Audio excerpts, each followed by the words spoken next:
Hi అండి, అందరికీ నమస్కారం. అందరు బాగున్నారా? కామెంట్ చదవరా ఒక్కసారి ప్లీజ్ అండి.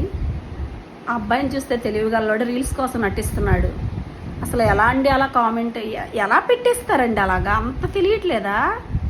నా పిల్లోడు తెలివిగల పిల్లోడైతే ఇలా అబద్ధాలు ఆడతామండి. ఒక బిడ్డ చదువుకుని కాలేజీకి వెళ్ళి హీరోలా తిరగాల్సిన పిల్లోడు అలా ఇంట్లో ఉండి నాతో సేవలు చేయించుకుంటూ నాతోనే ఉంటుంటే నేను ఎంత బాధపడతానో మీకు తెలుసా అండి? ఎలా పెడతారండి అలా కామెంట్లు? అసలు నాకు ఆ కామెంట్ చూసి నిజంగా ఏడుపు వస్తుంది. దయచేసి ఇంకెప్పుడు అలాంటి కామెంట్లు పెట్టేటప్పుడైనా కొంచెం చూసుకోండి. నా బాధ నాకే తెలుసు, మీకు ఎవరికి తెలియదు కదా.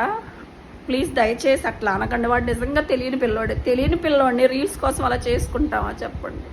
అలా ఎవ్వరూ చేసుకోరు. ప్లీజ్ దయచేసి అట్లాంటి కామెంట్లు పెట్టకండి.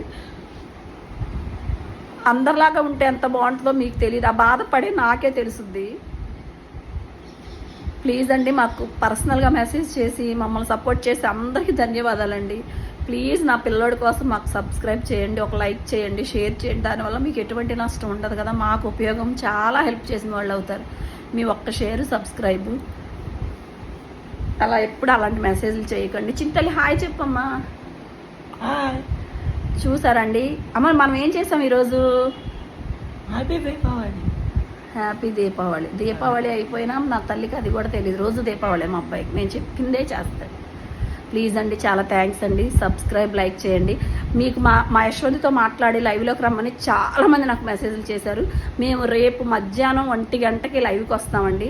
ప్లీజ్, మేమంటే ఇష్టపడే అభిమానులు, మా చిన్నోడి అభిమానులు అందరూ లైవ్లోకి వచ్చి మాతో మాట్లాడండి. ఓకేనండి. రేపు మధ్యాహ్నం 1 గంటకి యూట్యూబ్లో లైవ్కి వస్తాను. ఓకేనండి. థ్యాంక్ యూ సో మచ్ అండి.